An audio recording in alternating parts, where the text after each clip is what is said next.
on? Sí. Tapalo primero.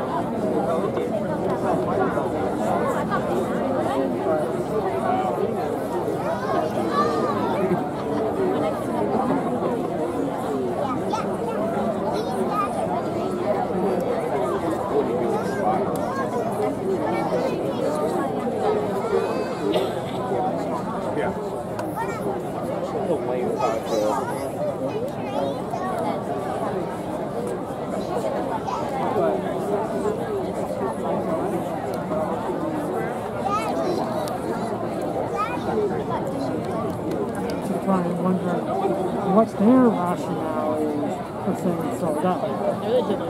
Sometimes the rationale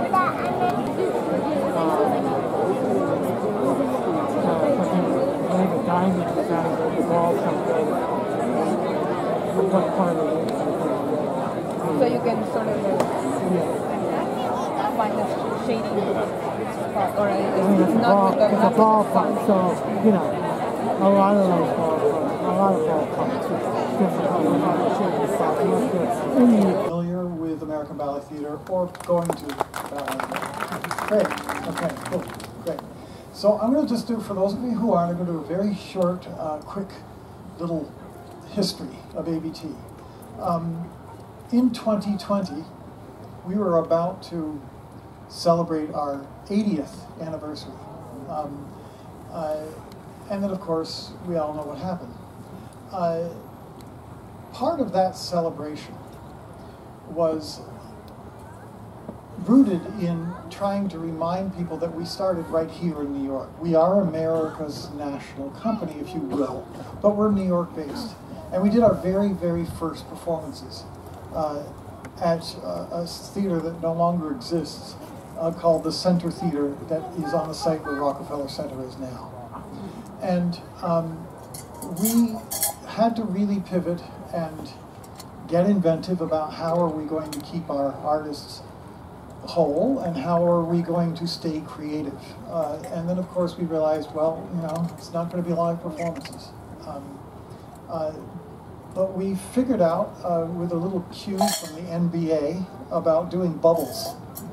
And we found places, remote places around the country, in Colorado, in upstate New York, in Los Angeles, where we could actually send groups of people, 5 to 20 people at a time, and they would live and work together and be completely isolated from the outside world. They were tested regularly, had 2 weeks to ramp up and, you know, masked and socially distanced, and got themselves into almost fighting shape. And then in week 3, if they all tested negative, which surprisingly 11 bubbles later, no one did, we created a total of 22 works and committed them to film, just waiting for this day. And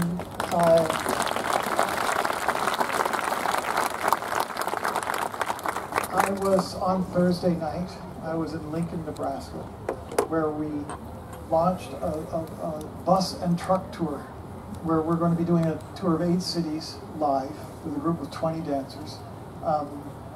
And 5,000 people showed up on Thursday night to see us. It was a thrill.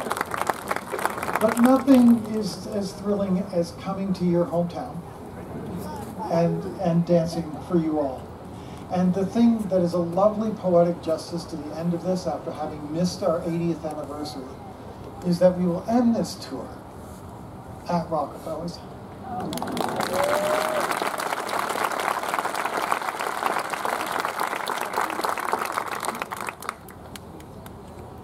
You know, we have this incredible, very small roster of people dancing for you tonight. And I'd like to bring out Hisao, who did The Dying Swan, and have a little conversation about her journey.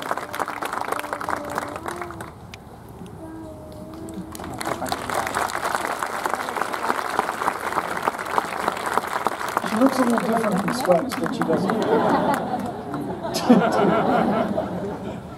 So, Hiso, talk to me about your journey through this last year. You know, we were geared up and really roaring.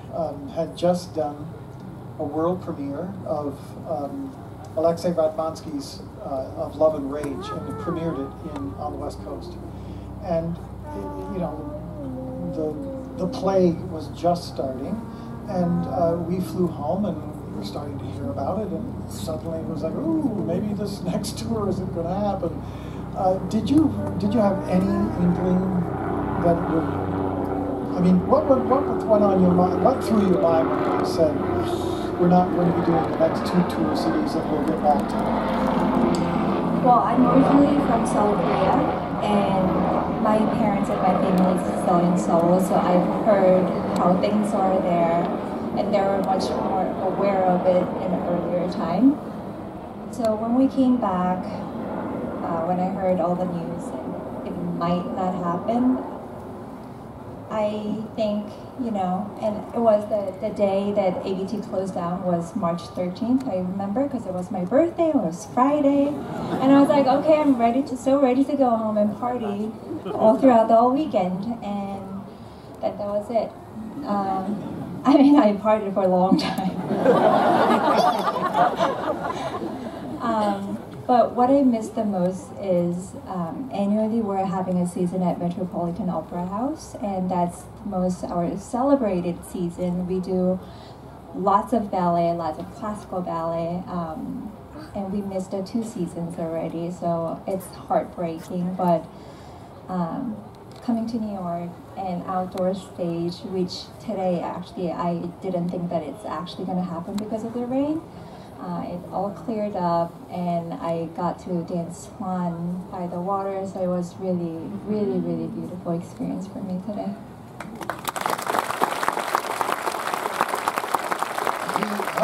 Tell us real briefly your journey. How did you get to ABT? How is it you got from Seoul, Korea to ABT? So, as I said, I was born and raised in Seoul until I was 13, and then I went to ballet school here in Washington, D.C.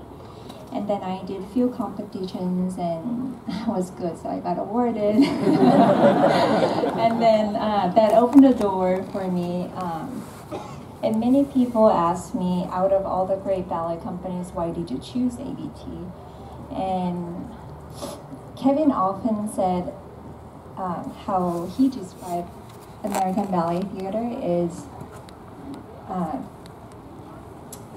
melting pot of classical dance and the theater, which all I love, classical ballet and theoretical stuff too.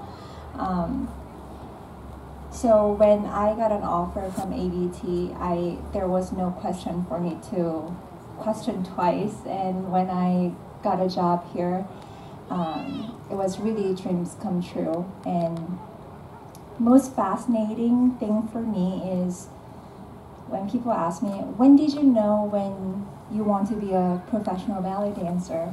And my answer is when I got into ABT, when I actually saw the dancers and actually practiced the art, not just dance, but an art.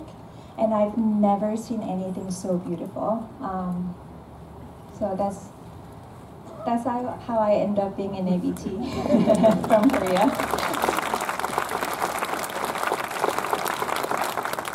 I'm going to see if our next 2 guests are ready. Isabella Boylston and Aaron Bell.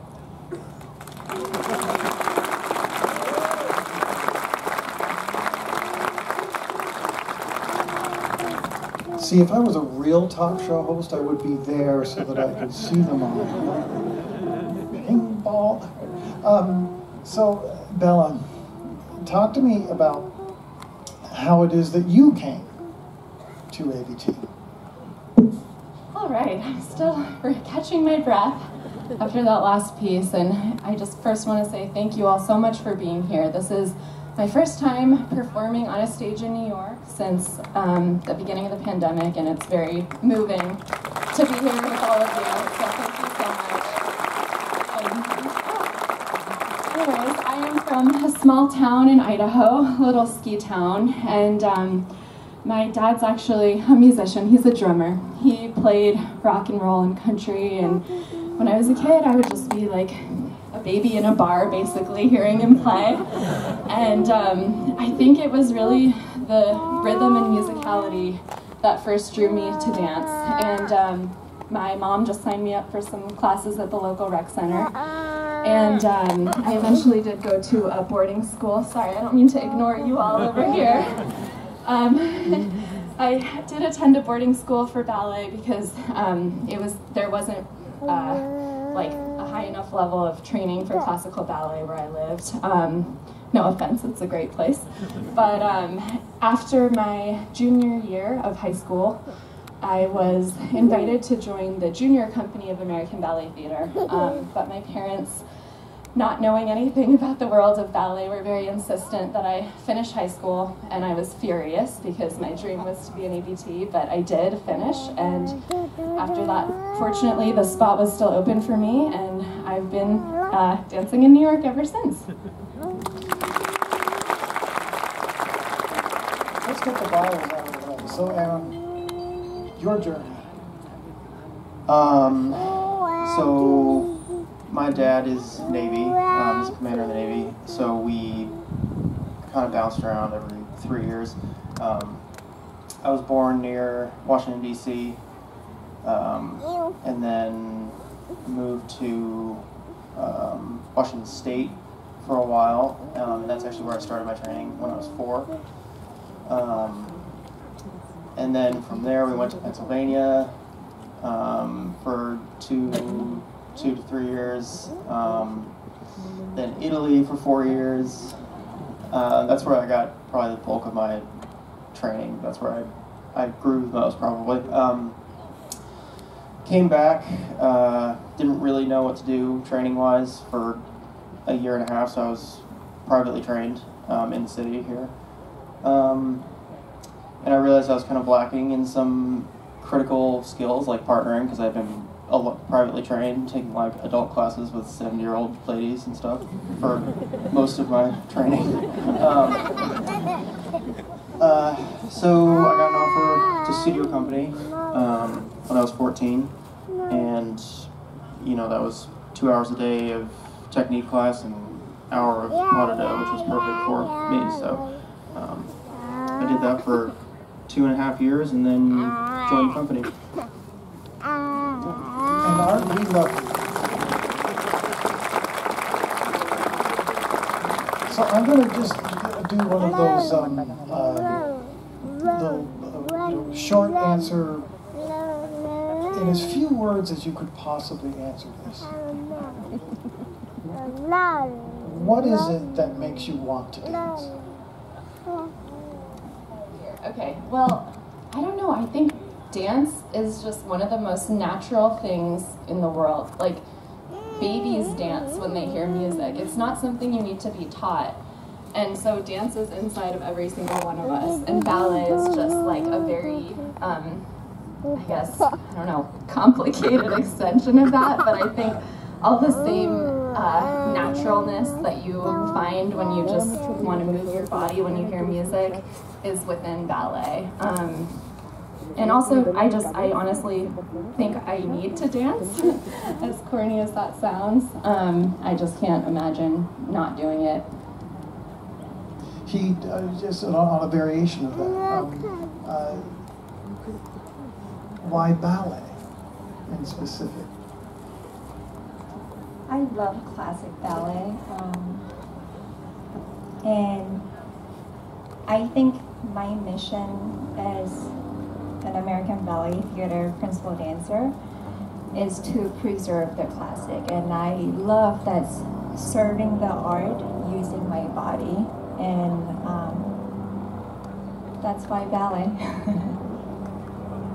And Aaron, the difference between, you're just starting to do the canon of classical work, but talk about the difference of doing that as an aspiration as opposed to having something created on you. like, say, the piece you just saw, which was created on there? Well, a big difference is rehearsal time.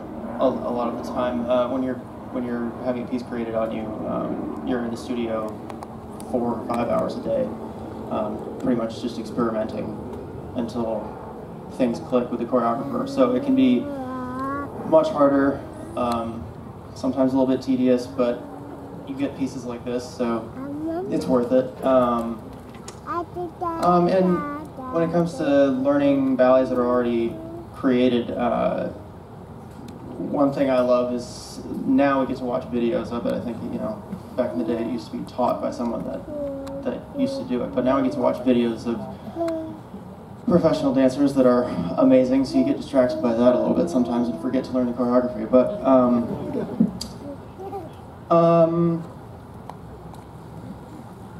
yeah, it gives me, for me, it gives me a little bit more of a chance to go into detail. You can examine the choreography a little bit more because it's already been done on someone. You're just mirroring and then trying to expand on it. Yeah. I don't know. So I would, you know, there are microphones that I think they have passed out, and if there's anyone who would like to ask some questions, we'd be happy to field the answers.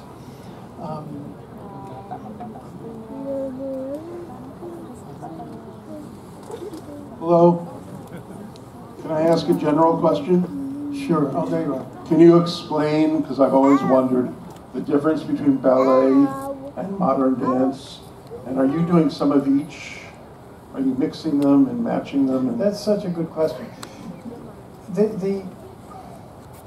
Obviously ballet came first. If you think of ballet as classical music, and if you think of modern dance as contemporary music, you know, they're both made up of the same notes. They're both founded on melodies. They're both founded on harmonies, but they are distinctly of an era. I mean, it sounds to oversimplify it to say, well, modern dance is modern and classical dance is classic, but it's really in that there are more strictures, if you will, more rules with classical dance. So you have to, there's it's like learning early English. You know, you have to really study it so that you can put meaning into it. Modern dance, like, say, contemporary music that you would listen to today or popular music, if it has a melody and words, pretty much anybody you can sing in the shower. But that doesn't mean that modern dance does not have a deep codified way in many more different ways than classical dance does. Some modern dance is based on fall and recovery. Some is based on the ground and the power of the center of the body. So they're two very distinct languages, but we do them both. I think that is one of the strengths of American Ballet Theater, that they do embrace the canon of modern choreographers, because for two reasons. In order to keep the classics relevant, it's important that you be able to speak to the audience in which you are playing to. And art is the reflections of the times in which we live. And, you know, if we were to get up and bebop for you, you'd all go, look, oh, I can do that. If we got up and did classical dance for you, you'd go like, I don't think I would want to join that. But if we were able to meld those two things so that you recognize something of yourself in the classical dance, then we're doing our job well.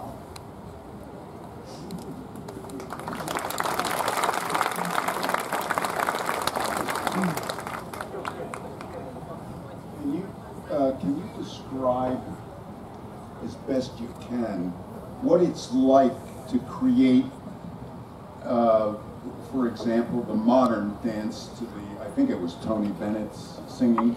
How does that actually get created? What's the process, if you can describe it to us somehow? Well, how does that get done? Well, it gets started first and foremost with a choreographer. Jessica Lange created this piece on Aaron, and not actually Bella, on a dancer, Catherine Herlin. And she, I wanted actually, the genesis of this particular work was that there's a very famous hero in our history called Eric Brun, and he was a phenomenal dancer, a great dancer noble, and when he died, he had left in his will a competition, if you will. He founded, he underwrote this for the purpose of having the 4 companies that he was associated with: American Ballet Theater, the National Ballet of Canada, the Royal Danish Ballet, and the Royal Ballet. And he wanted those 4 companies, directors, to choose dancers with great promise under a certain age, and compete with each other in a classical work and a work that was created upon them. So I was going to take Aaron and Catherine to that Broom Prize, and I asked Jessica Lange, what do you think? I need to do, something that really contrasts a classical work.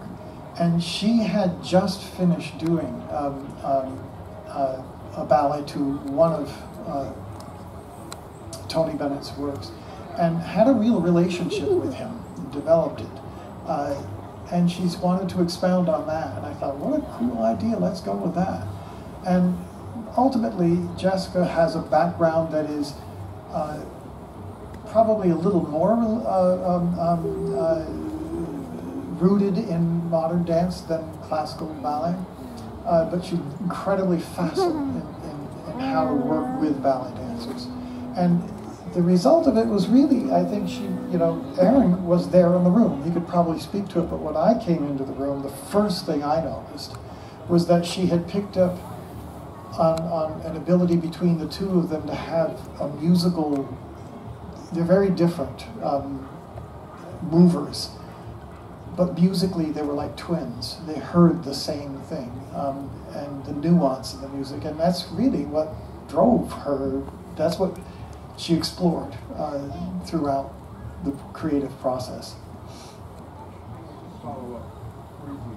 What I meant was, you have 2 people in the room, you have the music. How does the movement get created? Does somebody say, move your arm this way, go that way? What? Basically, it's all dependent on who is actually in the room. Some choreographers come into the room and they have the entire thing in their head, and they get up and show it, say, do this, and it's a matter of mimicking. Others will come in and have no idea, other than they have an objective. I want to get this piece to spatially fill this part of the room, and show me how, can you do that in a high fashion? Can you do it in a low fashion on the floor? Can you do, they'll just experiment until something clicks. So it really is, it's probably not unlike songwriting. How does somebody write music? You have, it's just snatch these notes out of the ether and put them together, and you end up with, they're very similar, the creation of music and the creation of dance.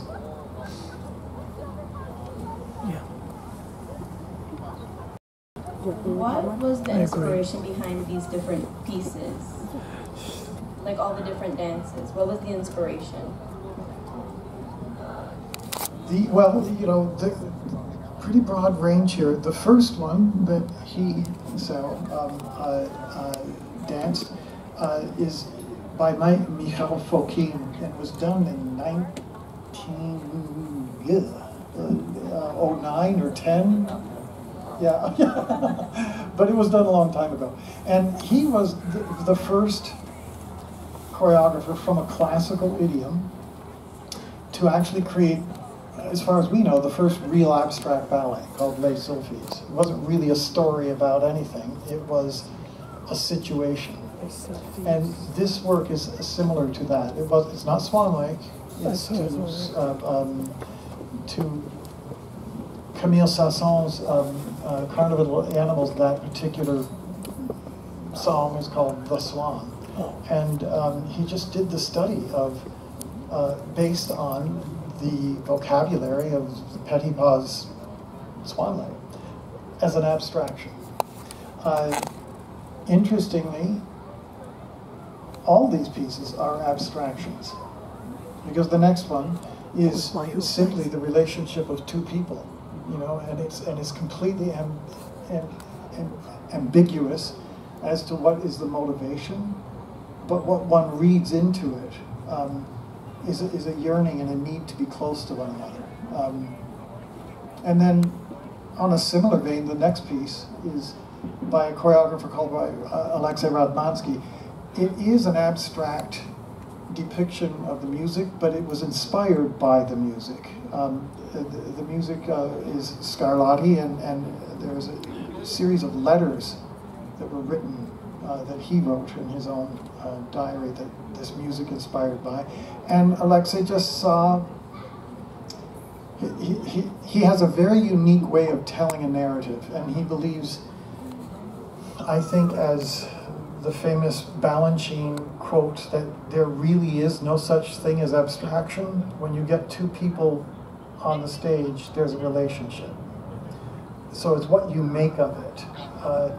And his instruction to those dancers is that, well, she's got issues. That's it. And you know, but these are the steps, and this is how the music goes, and you can infuse it with what you need to. So it gives the artist a tremendous amount of freedom to interpret. And then, of course, Singing Forevermore is, you know, clearly rooted in Americana, the American songbook, and it's everything. It's literally, it's just in the title of each song. Who hasn't really, you know, gone gleefully stepping out with my baby, you know, at some point in your life you have done that, if not like 3 times a week. And Fly Me to the Moon is, you know, it's as romantic as Swan Lake is, really. So that's what the construct of the evening is. It's basically that wonderful ability of dance and ballet and modern dance to bypass the intellect and speak directly to your emotions. Thank you.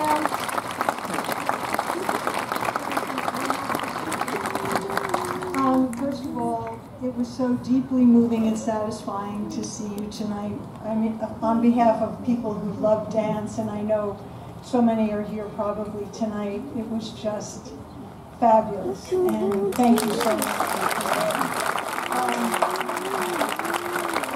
But my question is, since we have missed you so terribly, I'd like to know if you could share a little bit of your plans. Are we having a season in the fall? Are you coming back? Please come back. I'm begging you. Please. No, we're not coming back. No, yes, we are not ready to announce any specifics, but our intention is to do a fall season and resume a normal existence.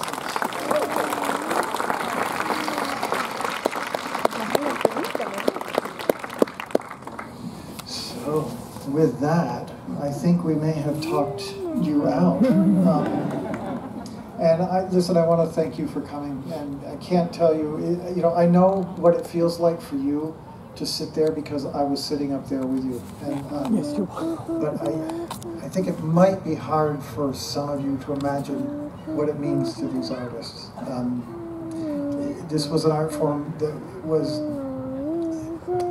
is reliant on the energy of an audience. You know, it's that saying, if a tree falls in the woods, does it make a sound?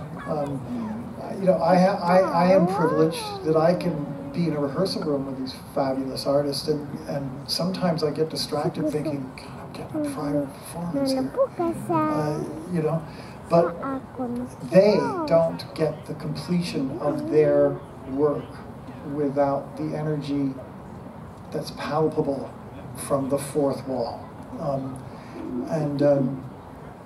You're a really nice fourth wall. So, thank you very much.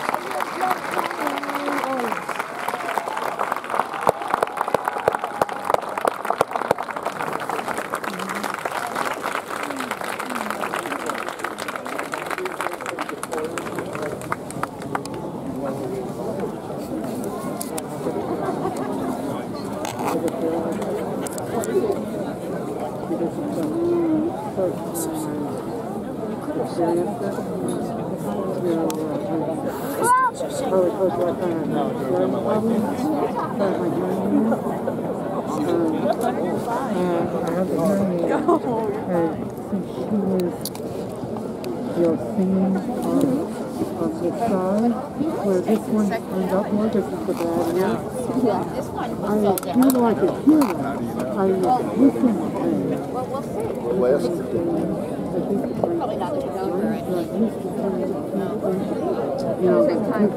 Yeah, so